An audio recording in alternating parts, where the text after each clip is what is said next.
বিএনপির নমিনেশন দেওয়ার ক্ষেত্রে যেমন আমরা কোনো নতুনত্ব পাইনি, এই মন্ত্রিসভা গঠনেও আমরা কিন্তু কোনো নতুনত্ব পাইনি। ঋণ খেলাপিদেরকে মন্ত্রিত্ব দেওয়া হয়েছে।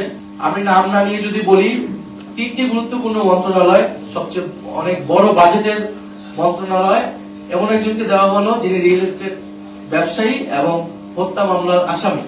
ব্যবসায়ীর সাথে একটা হত্যাকাণ্ড ঘটিয়েছে, যার অভিযোগ রয়েছে তার প্রতি, তার কর্মী সমর্থকদের প্রতি, এবং দলেও তিনি অত গুরুত্বপূর্ণ কেউ না। শুধুমাত্র আর্থিক, ব্যবসায়িক এবং দুর্নীতির কারণেই তাকে সেই মন্ত্রণালয়ে দেওয়া হয়েছে।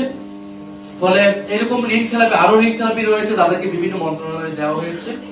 বিএনপির প্রায় 62% নির্বাচিত যারা সদস্য রয়েছে, সংসদ সদস্য, তাদের কোনো না কোনো ভাবে তাদের ঋণ রয়েছে। 62% সংসদ সদস্যদের, যার ঋণের পরিমাণ হচ্ছে 18,868 কোটি টাকা।